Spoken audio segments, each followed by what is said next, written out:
સાપનું મોઢું છે દોસ્તો, આ કોબરા સાપ છે અને એના મોઢા પરથી એવું લાગે છે બિગ સાઇઝ.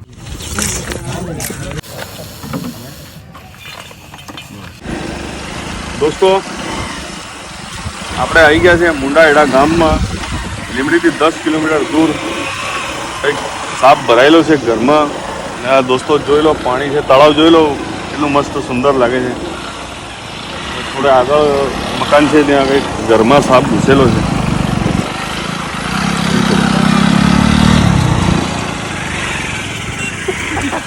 દોસ્તો વાતાવરણ બી કેટલું મસ્ત લાગે છે.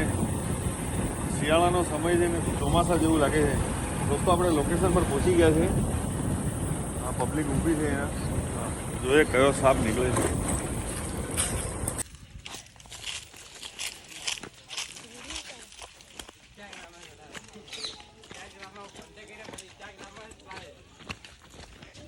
કઈ જગ્યા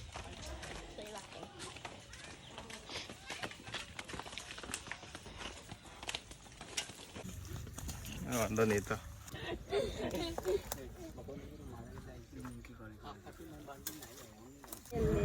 દોસ્તો આપણે એક્ઝેક્ટ લોકેશન પર પહોંચી ગયા છે અને આ દર તમને જોવાતો છે. અને જોડે તમે જોઈ લો, આ રસોઈ ઘર છે એમનું, ખાવા બનાવવાનું. આ જગ્યા પર સાપ ઘૂસેલો છે. સાપ ઝેરી છે કે બિનઝેરી છે તો ખબર નથી, આપણે બહાર કાઢીએ તો ખબર પડે. પણ આ રીતના હોય તો બાઇટ થઈ શકે, નુકસાન થઈ શકે કોઈને. જોઈએ હવે સાપ કયો નીકળે છે અંદરથી. દેખાય છે આમ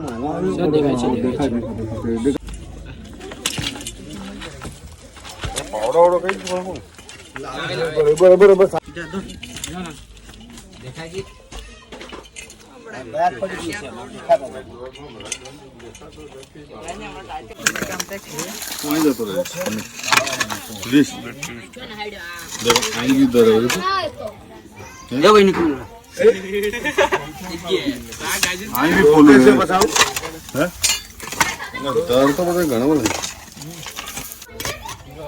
દોસ્તો આ ખોદવાનું ચાલુ છે. હવે અંદર દર કેટલા મોટા છે, બીજી બાજુ સાપ નીકળી જાય એવું હશે કે કેવું, જે હવે ખોદ્યા પછી ખબર પડે. દર તો ઘણા બધા છે અંદર.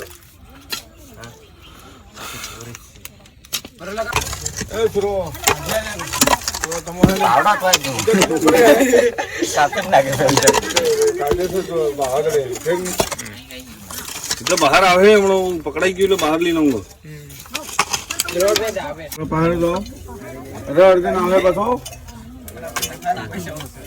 તમે કાકા આ તાકેરી દે પણ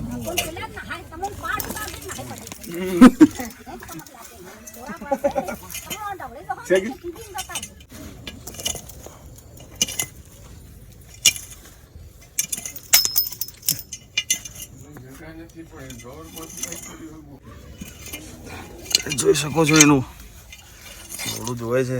સાઈઝ પણ બિગ સાઈઝ છે. જગ્યા હરડી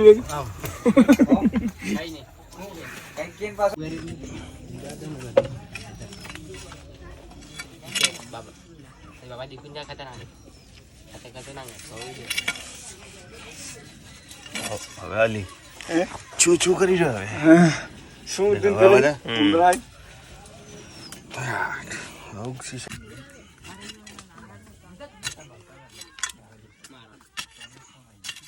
પહાડ જો તમારો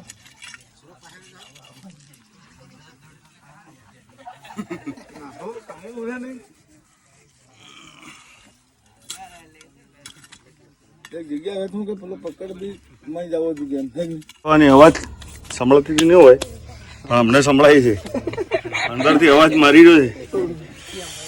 સાઈઝ બિગ સાઈઝ છે. ખાતા પીતા ઘરનો એવો. એટલે નળીઓ લે દોસ્તો, આ અવાજ સંભળાય છે ને બિગ સાઈઝ કોબરા. ચાલો પેલી છે ને દોસ્તો, ખાતા પીતા ઘરનો એવો સાઈઝ.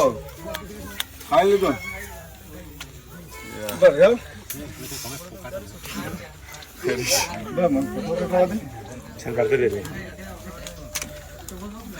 એમના મહારાષ્ટ્ર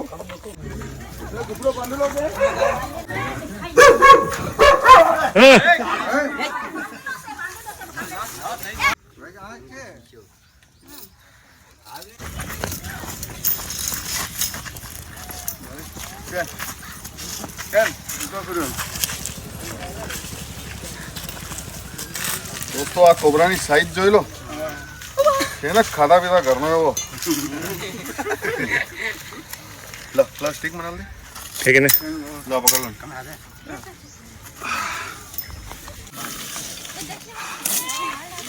લો 2 મિનિટ કોઈ બોલો નથી દોસ્તો આ મુંડા એડા ગામ છે અને જોડે તળાવ છે તળાવના હિસાબથી આજુબાજુ સાપ રહેતા જ હોય દોસ્તો આ રીતનો સાપ બાઇટ કરે તો આપણે સીધું સરકારી જવાનું કોઈ ઝાડ ફૂંક તંત્ર મંત્રના ચક્કરમાં જવું નહીં સાપ પકડવાની એક કળા છે દોસ્તો અમારા વિડીયો જોઈને કોઈ પકડવાની કોશિશ કરતા નહીં કેમ કે સાવધાની હટી दुर्घटना घटी और पूरी सब्जी घटी अरे फोन काट ले नहीं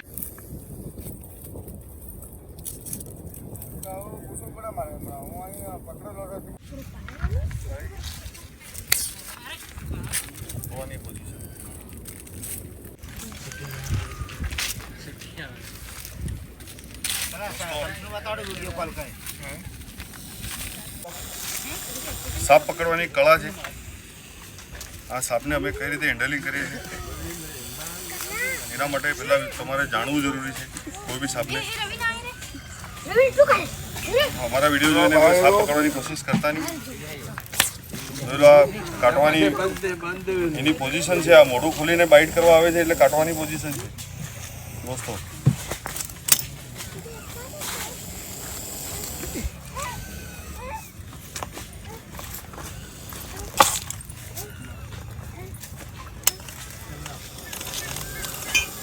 दोस्तों સાપને કાન નથી હોતા એની નજર એની નજીક જે બી વસ્તુ એની નજીક પડતું હોય તો એને મહેસૂસ થાય છે આ જોઈ લો તમે આ કાળી વસ્તુ એની નજીક જાય છે તો એને ખબર પડે છે મારી નજીક કઈ વસ્તુ છે દોસ્તો આ 5 ફૂટનો કોબરા છે અને એની સાઈઝ પણ જોઈ લો તમે એકદમ છે ને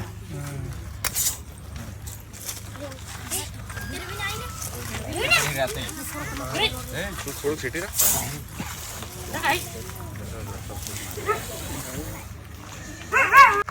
હવે આ સાપને આપણે પેક કરીએ છીએ જેને એની અનુકૂળ જગ્યામાં ફોરેસ્ટમાં આપણે રિલીઝ કરીશું અને એક કોલ પણ આવી ગયો છે અર્જન્ટમાં કોઈ સાપ નીકળેલો છે એવું લાગે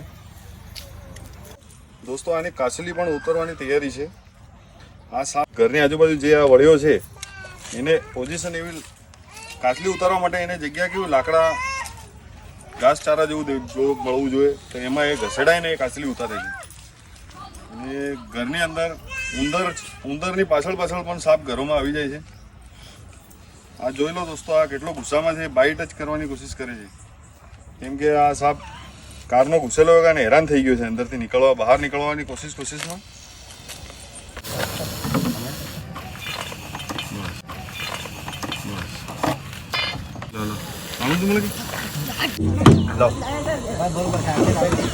ચાલે એને કે ધોવાનું થોડી હવે આને પેક કરી છે આપણે એની અનુકૂળ જગ્યામાં રિલીઝ કરીશું કેમ કે આ બાઇટ કરવાની કોશિશ કરે છે હરકો ઊભો બી નથી રહેતો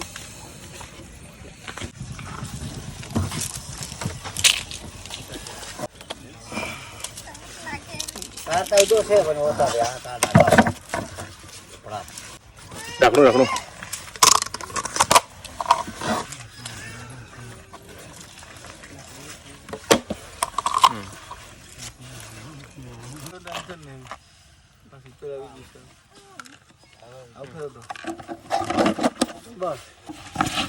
દોસ્તો આને પેક કરી લીધો છે આની અનુકૂળ જગ્યામાં આપણે રિલીઝ કરીશું આને આ રીતે પેક કરીએ એમાં જ બાઇટ થઈ જાય છે દોસ્તો સાચવીને કામ કરવું કોઈ સાપ પકડતા હોય તો